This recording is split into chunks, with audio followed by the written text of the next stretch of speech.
Hello friends, welcome back to my YouTube channel. आज मैं आपको 4 टक्स वाला ब्लाउज सिखाने वाली हूँ जिसमें बेल्ट नहीं होता है।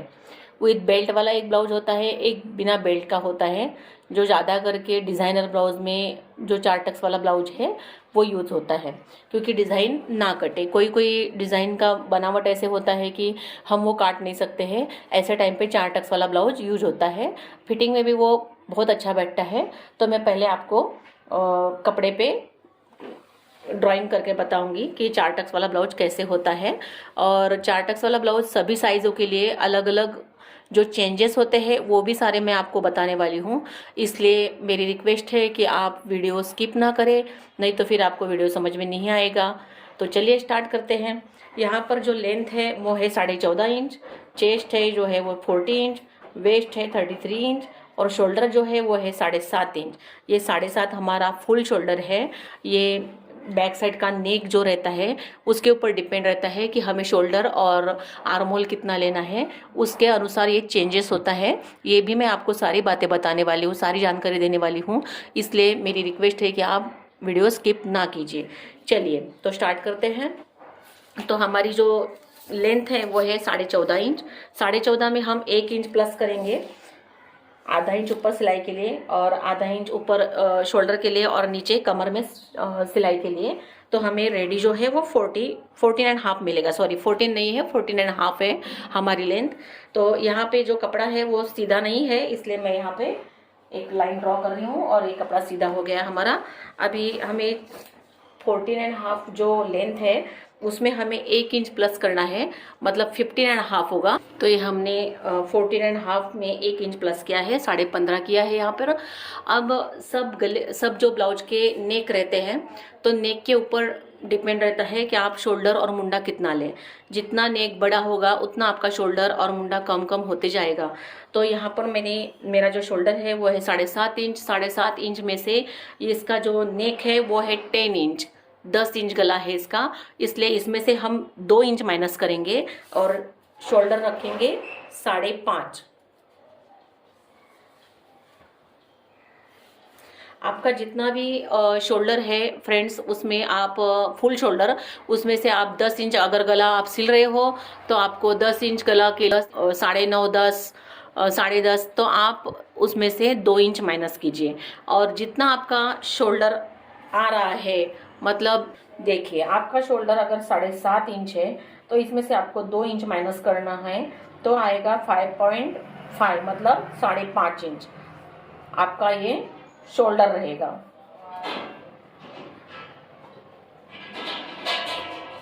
ठीक है, सभी साइज में आपको ऐसे ही कैलकुलेशन करना है। अगर आपका गला 9.5 10 या 10.5 होता है तो आप जितना शोल्डर फुल है उसमें से आप हाफ माइनस कीजिए। यहाँ पर हम लेंगे 5.5 इंच और जितना भी आपका शोल्डर आ रहा है 2 इंच माइनस करके उसमें आप हाफ इंच मिला के आपका आर्म होल रख दीजिए। यहाँ पर भी हम 5.5 इंच लेंगे और ये देखिए यहाँ पर हमारा आर्म होल जो है वो 6 इंच आ गया।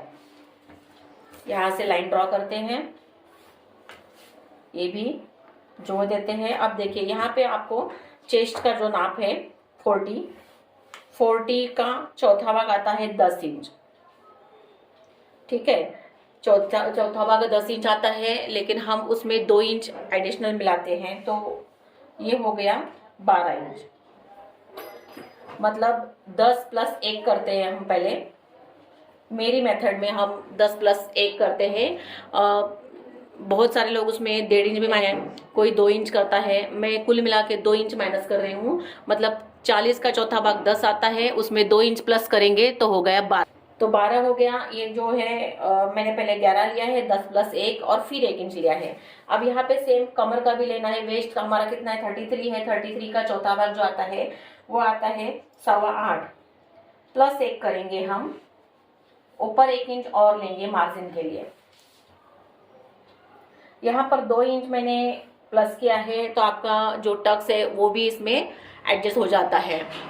दोनों लाइन मैंने जोड़ ली है, ये वेस्ट लाइन और ये चेस्ट की लाइन है। अभी यहाँ पर आपको 1 इंच यहाँ पर कॉर्नर से नाप लेना है। और ये जितना है 6, 3 इसका आधा करना है और यहाँ से आपको शेप देना है यहाँ तक। देखिए अब ये जो गले का यहाँ पर जो शोल्डर है वो आपके चॉइस अनुसार आप ले सकते हो। जैसे कि आपको अगर ये यहाँ का बेल्ट जो 3 इंच रेडी चाहिए तो आप इसमें 1.25 इंच मिलाइए या फिर ½ इंच मिलाइए। अगर आप 5 इंच स्टिचिंग करते हैं तो ½ इंच मिलाइए। मैं 5 इंच से थोड़ा सा 1 लाइन और 1 पॉइंट ज़्यादा स्टिचिंग करती हूँ, इसलिए मैं 4.25 लूँगी। तो 4.25 आपको यहाँ से लेना है। मतलब आपको ये कितना चॉइस चाहिए, देखिए अभी 4.25 लिया, यहाँ से ½ इंच सिलाई में जाएगा और यहाँ से ½ इंच सिलाई में जाएगा तो मुझे इतना मिलेगा। ठीक है, अब यहाँ पर कितना बचा है, यहाँ पर लगभग 2 इंच बचा है। या हमारा जो नेक है वो है 10 इंच, 10 इंच है। अब यहाँ पे 2 इंच लिया है मैंने, मुझे थोड़ा सा ब्रॉड गला चाहिए, इसलिए मैं यहाँ पर 3 रखूँगी। यहाँ से एक क्रॉस लाइन में निकालूंगी और यहाँ पे एक चौकोर बनाऊंगी और यहाँ से मैं राउंड शेप दूंगी। देखिए अगर आपको ब्रॉड गला चाहिए तो आप यहाँ पे 3 के बजाय 3.5 भी ले सकते हो। तो यहाँ पर आप 3 के बजाय 3.5 भी ले सकते हो। तो आपका ये जो नेक है ये और ब्रॉड हो जाएगा ऐसे। ठीक है, लेकिन मुझे ज़्यादा ब्रॉड नहीं चाहिए, इसलिए मैंने 3 इंच रखा है। अब देखिए इसका और इसका हाफ करना है आपको। ये है 9.25 इंच, आप 9 इंच का भी कीजिए, कोई बात नहीं। या फिर इसको 9.25 रख के आपको ऐसे हाफ कीजिए। ½ इंच ऊपर रखना है आपको और ½ इंच नीचे रखना है। और ऊपर से आपको यहाँ से 10 इंच लेना है। 10 ये हाइट के अनुसार टक्स है इसका। आप यहाँ से चेस्ट का चौथा भाग प्लस 1 इंच ले सकते हो। चेस्ट का चौथा भाग 10 आता है, प्लस 1 11 भी ले सकते हो यहाँ पे आप। लेकिन यहाँ का जो टक्स है ये बहुत कम हो रहा है, इसके लिए मैं यहाँ पे लास्ट 10 ही लूँगी। या फिर आपको अगर ये हार्ड लग रहा है तो आप यहाँ से सीधा 5 इंच का टक्स रख सकते हो। यहाँ पर आप 5 इंच का जो बैक साइड का टक्स है वो आप रख सकते हो। चलिए बैक साइड का हमारा कटिंग हो चुका है, अब हम इसे काटते हैं। इसका नेक मैं नहीं काटूंगी अभी, क्योंकि हमने इसमें शोल्डर और आर्महोल सब हमारे हिसाब से लिया है। तो ये बैक साइड ही रख के हम फ्रंट वाला कटिंग करने वाले हैं। इसके लिए मैं ये बैक यहाँ पे नहीं काट रही हूँ। बैक गला मैं इसमें बाद में काटूंगी। देखिए ये हमारा कट चुका है अभी। अब हम इसे बिछाते हैं और फ्रंट वाला दिखा। आपको ये कपड़े में आपका सारा ब्लाउज बैठना भी बहुत ज़रूरी है। इसके लिए आपको कैसे रखना है, देखिए ये इसे पलट लेना है ऐसे। ये ओपन साइड हो गया, देखिए ये ओपन साइड हो गया। और हमें ये जो बॉर्डर है ये नहीं चाहिए, इसलिए हम बॉर्डर छोड़ के यहाँ पे रख के इसे ऐसे सेट करेंगे और कट टू कट इसे पहले ड्रॉ कर लेते हैं। देखिए इसे हमने कट टू कट अभी ड्रॉ कर लिया है। अभी इसे उठा लेते हैं। पहले इसे गले की जो मार्किंग है ये हम कर लेते हैं, गले की मार्किंग यहाँ पे, क्योंकि हमारा यहाँ से फ्रंट वाला नेक आएगा। अब इसे उठा लेते हैं। अब सबसे पहले आपको क्या करना है, सबसे पहले आपको ये जो मार्किंग है यहाँ से आपको सीधी लाइन ड्रॉ करनी है। सीधी लाइन ड्रॉ करने के बाद देखिए ये जो आर्महोल की लाइन है इसे सीधी करनी है और ये जो शोल्डर की लाइन है इसे सीधी करनी है। और इसके नीचे से आपको 1.25 इंच का शेप देना है। फ्रंट जो शेप रहता है वो डीप रहता है बैक से। यहाँ पर आपको ½ इंच यहाँ पे आपको शेप देना है। देखिए ½ इंच यहाँ पे शेप देना है। ये फ्रंट वाला शेप है। फ्रंट जो आर्महोल रहता है वो बैक आर्महोल से डीप रहता है, इसलिए आपको ये शेप निकालना जरूरी है। अगर आप ये शेप नहीं निकालते हो तो फ्रंट साइड में आपका पफ आएगा। ठीक है, देखिए अभी ये है। अभी यहाँ पर मुझे ये इसका जो नेक है वो मुझे 6.5 इंच का चाहिए, तो मैं 6.5 इंच पे यहाँ पे ड्रॉ करूँगी। यहाँ पे चौकोर कर लूँगी और ये ऐसे ड्रॉ कर लूँगी। और यहाँ से अपना जो राउंड नेक है वो मैं निकालूँ। राउंड नेक निकाल लिया। अब यहाँ से आपका जो ब्रश पॉइंट है, सामने वाला जो टक्स है आपका वो आता है। ये जो ब्रश पॉइंट है ये है आपका चेस्ट का चौथा भाग प्लस 1 इंच, ऐसे लेते हैं। चेस्ट का चौथा भाग आता है 10 इंच प्लस 1 11। लेकिन कभी कभी क्या होता है कि अगर किसी की हाइट कम है तो आप उस टाइम पे आप अगर 11 लेते हो तो ब्रश पॉइंट बहुत नीचे चला जाएगा। इसके लिए आपको ये ध्यान रखना है कि आप जिसका ब्लाउज सिल रहे हो उनकी हाइट कितनी है, उनके ब्लाउज की हाइट कितनी है या फिर उनकी हाइट कितनी है, ये आपको ध्यान रखना है। उसके अनुसार आपको अगर कोई छोटी मतलब हाइट में कम लेडी हो तो आपको ये ब्रश पॉइंट 10 ही 9.5 ही लेना है। लेकिन इनकी हाइट मीडियम है, इसके लिए मैं इनकी एज भी ज़्यादा है, इसलिए मैं इनका ब्रश पॉइंट जो है वो 10.5 है, 10.5 लूँगी मैं। और प्लस आधा करेंगे तो 11 आएगा। प्लस आधा इसलिए करना है आपको क्योंकि शोल्डर में आपका कपड़ा जाने वाला है सिलने के लिए। आपको यहाँ से लाइन खींचना है और नीचे से आपको 1.5 इंच का बेल्ट निकालना है। सॉरी, इसमें बेल्ट नहीं निकालना है हमें, हम बिना बेल्ट का बता रहे हैं। यहाँ पर आपको 1.25 इंच लेना है, जो आपकी लेंथ है पूरी, इस लेंथ के नीचे आपको 1.25 इंच एक्स्ट्रा रखना है। यहाँ पर भी लेना है और यहाँ पर भी लेना है। ये 1.25 इंच हम क्यों ले रहे हैं दोस्तों, क्योंकि जो हमारा साइड का यहाँ पे जो टक्स आने वाला है, मैं बताती हूँ आपको बाद में कि क्यों हमने ये 1.25 इंच एक्स्ट्रा लिया। देखिए अभी ये बीच वाला जो हमें पॉइंट लेना है यहाँ से, वो कितना लेना है। देखिए अभी ये बीच वाला जो हमें टक्स का पॉइंट लेना है वो कैसे आएगा, वो साइज के लिए चेस्ट का 12वां भाग प्लस 1 इंच आएगा। जैसे कि कम चेस्ट है, जैसे 30 है तो 30 के लिए आप 2.5, 30 का 12वां भाग होता है 2.5 में 1 मिलाएंगे तो होगा 3.5। और 33 से आगे 36 तक लेंगे 3.25 प्लस 1 4.25।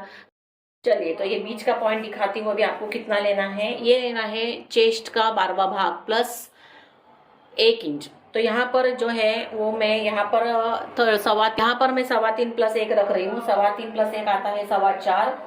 यहाँ पर भी मैं 4.25 ले रही हूँ। ये सभी साइज के लिए चेस्ट का 12वां भाग प्लस 1 इंच रहेगा। अगर कम है चेस्ट तो ये मैंने 4.25 लिया है, 4 रहेगा। उससे भी कम है अगर तो 3.25 रहेगा, और उससे भी कम है अगर तो 3.5 ही रहेगा। चेस्ट का 12वां भाग प्लस 1.25 इंच, आपको ये याद रखना है सभी साइज के लिए। चेस्ट का 12वां भाग प्लस 1 इंच यहाँ पे आपको यहाँ से लेना है और यहाँ से भी लेना है। अब देखिए यहाँ पर हम 1.25 इंच का टक्स लेंगे, 1.25 मतलब 0.75, और यहाँ पे ये टक्स निकालते हैं। अब देखिए बीच वाला टक्स कैसे निकालना है। यहाँ से आपको 1.5 इंच रखना है, आगे 1.5 इंच रखना है और पीछे 1.5 इंच रखना है। इसके आगे 1.5 इंच रखना है, पीछे 1.5 इंच रखना है, और यहाँ से क्रॉस में आपको 2 इंच रखना है। यहाँ से क्रॉस में 2 इंच। अब देखिए ये जो लाइन है इसके नीचे आपको 2 इंच रखना है और यहाँ पर आपको लाइन ड्रॉ करना है। अब देखिए यहाँ पर मैं पाँव से 1 लाइन ज्यादा का यहाँ पे टक्स निकाल रही हूँ। तो पाँव से 1 लाइन ज्यादा मैं जब निकालूंगी तो 1.25 इंच ये जो मैंने एक्स्ट्रा लिया है, आपको मैं बोल रही थी बाद में बताऊंगी, ये टक्स आप जब मारोगे तब ये कपड़ा ऊपर जाएगा। अगर आप ये कपड़ा यहाँ पर 1.25 इंच एक्स्ट्रा नहीं लेते हो तो बैक साइड से आपका ये कपड़ा फ्रंट साइड छोटा हो जाए। को 1.25 इंच यहाँ पे एक्स्ट्रा लेना जरूरी है। यहाँ पर भी हमें 1.25 इंच से ज्यादा और आधा इंच से कम इतना टक्स मारना है। तो ये और ये टक्स मारने के बाद ये कपड़ा आपका बैक साइड के लेवल में आ जाएगा। अब ये देखिए इसको यहाँ से ऐसे तिरछे में स्केल पट्टी रखिए और यहाँ से जहाँ पे भी जा रहा है ये, यहाँ पे आपको लाइन ड्रॉ करना है और यहाँ पे आपको 1.25 इंच का टक्स मारना है। देखिए हमारा ये जो 4 टक्स वाला ब्लाउज है जिसमें बेल्ट नहीं है, इसका ड्राफ्टिंग पूरा हो गया है। अब देखिए ये जो बीच वाला जो टक्स मैंने मारा है इसको आधा इंच आपको नीचे मारना है। क्यों मारना है आपको यहाँ आधा इंच? क्योंकि यहाँ पे राउंड शेप हो जाता है और ये आपका ब्लाउज आपको फिटिंग में बहुत ही अच्छा बैठता है, इसलिए आपको यहाँ पे ये राउंड मारना है। अब देखिए यहाँ पे 1.25 इंच का एक्स्ट्रा लिया है मैंने, टक्स लिया है, तो हम यहाँ पे 1.25 इंच एक्स्ट्रा बढ़ा देंगे, कपड़ा बढ़ा देंगे यहाँ से। अब देखिए इसमें मैंने आपको बोला था कि सभी साइज में क्या चेंजेस करने हैं। अगर आपका चेस्ट कम है तो आप यहाँ पे आधा इंच का टक्स ले सकते हो, आधा इंच का टक्स लीजिए आप, और यहाँ पर 1.25 इंच का टक्स लीजिए। अगर आपका चेस्ट बड़ा है तो आप यहाँ पे आधा इंच का टक्स भी ले सकते हो। यहाँ पे आधा और यहाँ पे आधा टक्स आप लेते हो, आधा इंच का, तो आपको ये नीचे 1 इंच बढ़ाना है। बस आपको ये ध्यान रखना है कि आप जितना टक्स यहाँ पे मार रहे हो उतना ही आपको कपड़ा नीचे बढ़ाना है। तो चलिए इसे कटिंग कर ले। देखिए ये हमारा कट हो चुका है फ्रंट वाला पार्ट। ये देखिए आपको ये डीप वाला शेप काटना है। देखिए यहाँ से नेक काटना है और ये हमारा फ्रंट वाला पार्ट कट हो चुका है। अब सबसे पहले आपको क्या करना है, सबसे पहले आपको ये पॉइंट सुई है, पॉइंट सुई की मदद से आपको सारे टक्स में यहाँ पे ऐसे होल करने हैं, क्योंकि दूसरे साइड में भी ऐसे ही हम टक्स की जो मार्किंग है वो कर सके। तो सबसे पहले आपको ऐसे होल करने हैं सब जगह। अब देखिए ये सारे मार्किंग मेरे हो चुके हैं। अब इस साइड से हम टक्स की मार्किंग पहले कर लेते हैं। ये देखिए जहां पर होल किया है यहाँ पे आप ऐसे मार्किंग कर लीजिए पहले, और ये जो है यहाँ पे टक्स के निशान जो है वो आप आसानी से कर सकते हैं।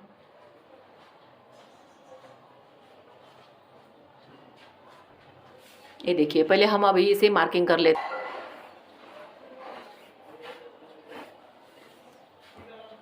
ये देखिए हमारे टक्स के निशान कर दिए हैं मैंने। अब देखिए ये जो हमने टक्स मारे हैं इसके अपोजिट में आपको टक्स मारने हैं।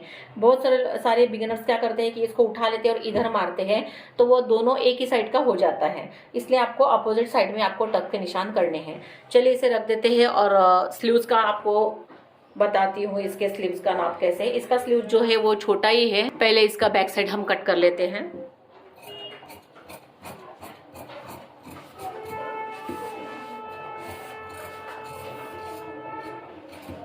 ये देखिए ये हमारा बैक साइड इसका कट हो चुका है। ये भी मैं इसी तरीके से बैक साइड से होल करके इसका निशान बना लेती हूँ पॉइंट सुई की मदद से। ये भी आपको मार्किंग कर लेनी है।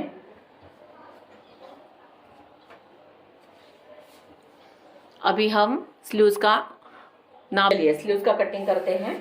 यहाँ पर 4 फोल्ड किया है मैंने। ये देखिए ये पहले का 2 फोल्ड है और ये 4 फोल्ड कर लिया है। हमारा जो ब्लाउज है वो सादा ब्लाउज है, इनर अस्तर वाला नहीं है, इसलिए हम यहाँ पे 1.5 इंच छोड़ेंगे फोल्डिंग के लिए, और 1.5 इंच छोड़ दिया है। और ये 6 इंच की लंबाई है हमारी स्लीव्स की और 12.5 इंच की गोलाई है। आर्म होल जो राउंड है वो हमारा 12.5 इंच है। तो यहाँ पर हम 6 + ½ करेंगे।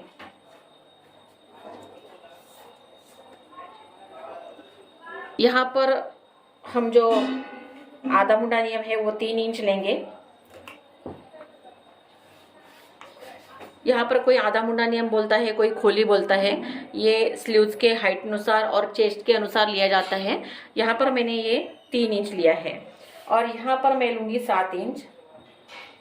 उसके ऊपर मुझे 2 इंच लेना है, लेकिन कपड़ा यहाँ पर थोड़ा जॉइंट आने वाला है। यहाँ पर इसकी गोलाई जो है वो 12.5 इंच है, मतलब 6.25। 12.5 का आधा जो आता है वो 6.25 पर मैं मार्जिन जो है वो 1.5 इंच रखने वाली हूँ। ये लाइन इसमें मिला देनी है, ये भी इसमें मिला देनी है। यहाँ पर देखिए बहुत सारे लोगों को यहाँ पे शेप नहीं आता है। अब देखिए कितना है, 7.5 इंच हो गया है। 7.5 इंच का हाफ होता है 3.25 इंच। यहाँ पर आपको 1.25 इंच लेना है और इस पॉइंट से मिलाते हुए आपको यहाँ से कम शेप निकालना है। देखिए यहाँ से कम निकालना है और यहाँ से राउंड निकालना है। तो ये हो गया। अब इसका भी आपको हाफ करना है। यहाँ तक ये जो बीच वाला सेंटर था इसका हाफ करना है और उतना ही आपको इधर लेना है। अब देखिए इन दोनों के बीच में आपको ½ इंच लेना है, सॉरी ½ इंच नहीं, ½ इंच लेना है, मतलब 1/4 इंच। देखिए, और यहाँ पर भी आपको ½ इंच मतलब 0.25 इंच लेना है और इसमें इन तीनों पॉइंट में से मिलाते हुए आपको ये शेप निकालना है, जैसे कि मैं आपको वीडियो में दिखा रही हूँ। ये हो गया आपका परफेक्ट शेप। लेकिन कोई भी स्लीव्स निकालने के बाद आपको बैक साइड जहाँ पर जुड़ती है ये बड़े वाले शेप में, तो आपको गिन के देखना है कि वो परफेक्ट है कि नहीं है। बैक साइड का आर्म होल जो है वो चेक करेंगे। यहाँ से लेके बड़ा वाला शेप इसमें जुड़ने वाला है, इसके लिए हम बड़ा वाला शेप यहाँ पर ज्वाइन करेंगे। देखिए, और यहाँ पे इतना बच रहा है, इतना यहाँ शोल्डर में हमारा जाएगा। जब हम शोल्डर की सिलाई करेंगे तो इतना शोल्डर में जाने वाला है। इसका मतलब ये हमारा ड्राफ्टिंग जो है, डायग्राम जो है वो सही है। ये सही जानने का, गेस करने का तरीका है। यहाँ से आपको क्रॉस लाइन निकालनी है और ये कट करना है। देखिए यहाँ से पहले आपको ये शेप काटना है। यहाँ पे हमें जॉइंट लगाना है, इसलिए मैं ये वाला शेप नहीं काटूंगी, बाद में काटूंगी। अब आपको मेन बात क्या ध्यान रखना है कि इसको खोलना है, ऐसे डबल कपड़े में आपको रखना है और आपको ये शेप कट करना है। बहुत सारे बिगिनर्स क्या करते हैं कि ऐसे रख के वापस ये डीप भी काट देते हैं। नहीं, ये जो डीप वाला शेप है ये फ्रंट साइड में जुड़ता है और ये बड़ा वाला शेप जो है वो बैक साइड में जुड़ता है। तो दोस्तों, आपको उम्मीद करती हूँ कि आपको ये वीडियो मेरा समझ में आया होगा। बिगिनर्स लोग के लिए ये डिटेल में था, इसके लिए वीडियो बड़ा हो गया है, लेकिन आप सब बातें समझेंगे, देखेंगे तो आपको समझ में आएगा। इसलिए वीडियो पूरा देखिए, और अगर आपको वीडियो पसंद आया तो लाइक कीजिए, शेयर कीजिए और सब्सक्राइब कीजिए। और हाँ, कमेंट्स करना मत भूलिए, क्योंकि आपको क्या समझ में आया क्या नहीं आया ये मुझे कैसे आप अगर कमेंट्स नहीं करते हो तो मुझे समझ में नहीं आएगा। फिर उस तरीके से मैं आपको अगली बार बताने की कोशिश करूँगी। जो आपको नहीं समझ में आया अगले वीडियो में वापस आपको बताने की कोशिश करूँगी मैं। तब तक के लिए बाय बाय। चलिए मिलते हैं अगले वीडियो में। इसका जो स्टिचिंग है मैं अगले वीडियो में डालने वाली हूँ। चलिए ठीक है, बाय बाय, टेक केयर।